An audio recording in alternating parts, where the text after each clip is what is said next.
Back here on CBS Sports HQ, we have our All-America team. Full write-up at cbssports.com. Here are our starting five. 3 of these 5 players started their careers at mid-majors. Broome, Clayton, Toppin, Cooper Flagg going to be one and done at Duke and the #1 overall pick in the NBA draft. And then there's Braden Smith, Big Ten Player of the Year in his 3rd season at Purdue, and a chance to set the all-time assist record next season if he stays. Let's bring in Mike O'Donnell and Kyle Boone, who had a hand in picking out and voting for our All-Americans. Let's start with Cooper Flagg at the top, Mike. Best freshman season since what? Oh, so you're trying to set me up for a hot take, failure here. Yeah, it's the best freshman NCAA tournament and season since Carmelo Anthony. We just really haven't seen a player quite like Cooper Flagg. Yes, he's going to be up for National Player of the Year. He'll get Freshman of the Year, and he'll be the #1 pick in the draft. Something first, if you're just looking at it from a basketball perspective, it's been a long time since we've seen a player at 6'9" be that balanced, be that lethal, and be that efficient. He kind of is gracefully aggressive in how he plays and attacks. This is an easy pick for first-team All-American. He was the best player in the ACC. And I don't know if there's a player, if you just look at his, shooting percentages, he's over 40% from 3 in the NCAA tournaments. He's averaging 19 points a game, almost 8 rebounds a game, over 5 assists a game, and almost 2 blocks a game. And if we even go further into the analytics, you got to remember he's 6'9", and he's actually 15th in the nation in pick-and-roll scoring efficiency. We just talked a whole lot about his offense, but it's actually his defense that separates him as one of the greatest freshmen that we've ever seen in college basketball. And if he can switch on essentially any player, and he was the best in the ACC in isolation defending scoring. So anytime a player is in isolation one-on-one with Cooper Flagg and you're trying to score, in the ACC, nobody could come close to him. It was almost impossible to score on him one-on-one. The analytics say that, he's arguably the best two-way player in the country. And it makes a lot of sense from Cooper Flagg why he's a first-team All-American. And Flagg was one of only 2 unanimous first-team All-Americans for us on the first team this year. And with good reason. Flagg led Duke to a 35-3 season, and they are still in the NCAA tournament championship hunt. Flagg this season had the most points per game on a Final Four team since Carmelo Anthony with his one-and-done season with Syracuse. This season, he led all of college basketball in win shares and box plus minus. He was very efficient. Duke is top 5 in offensive and defensive efficiency. I mean, the accolades, you could just go down the list, but you watch Flagg play, you watch Duke play, and the ecosystem that Duke has built, one of the most talented teams that I've seen since covering college basketball a little over a decade ago. It centers around Cooper Flagg, and he is the best passer on that team. He leads that team in passing, assist, in scoring, rebounding, blocks, you name it. And Flagg he's going to get his flowers. I think he'll end up win Player of the Year in college basketball, first team All-American, no doubt about it. You saw that comparison to Grant Hill. That was Hill's 4th year in college that he was putting up those numbers. Cooper Flagg should still be in high school, reclassified, or else he'd be getting ready for his high school prom right now. Kyle, you referenced that there were only 2 unanimous players. I'm guessing Johni Broome's the other one, right? That's right. Yeah, Broome is the other unanimous first-team All-American for us. The best player on the #1 overall seed, Auburn Tigers. He was top 3 in the SEC this season in both points and field goal percentage. He led the SEC in blocks. He led the SEC in rebounds. And oh, by the way, the SEC had a career year. They sent more teams to the NCAA tournament this year than any conference has in the history of the NCAA tournament. And Auburn ended up winning the regular season. So again, kind of going back to what Flagg has been for Duke. Broome has been the all everything for Auburn. They run their offense through him. They love to get him paint touches.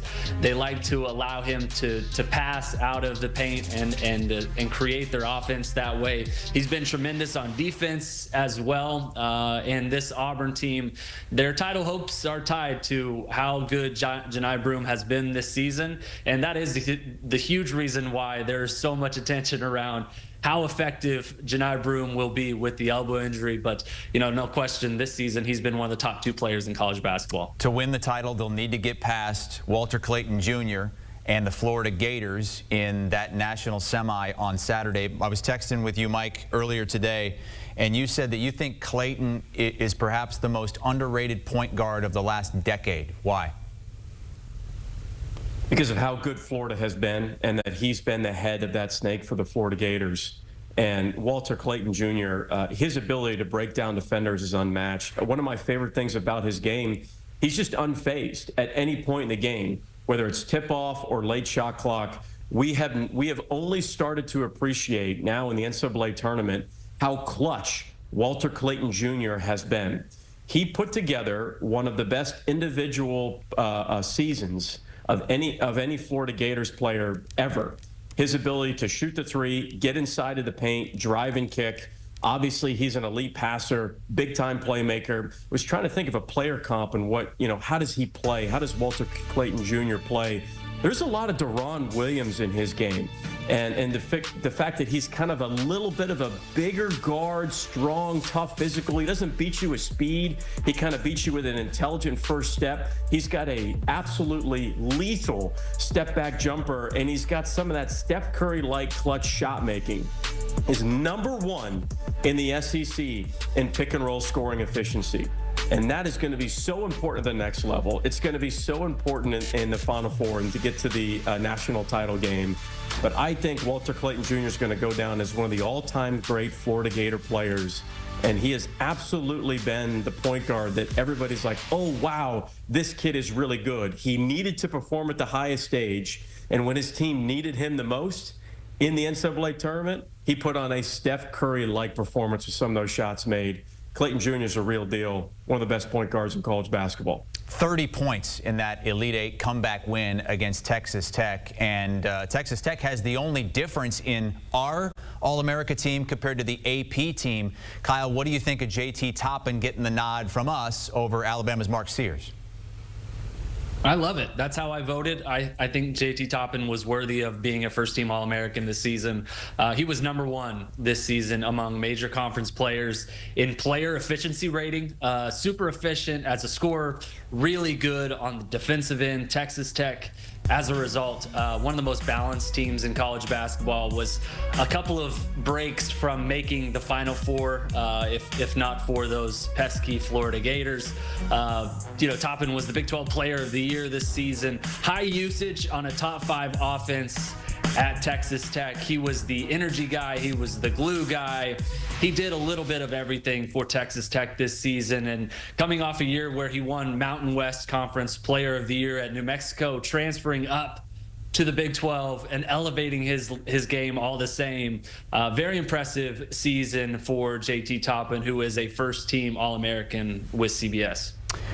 Speaking of with CBS, our Avery Johnson holds the all-time record for assists per game at 12. Nobody else even averaged 9 a game.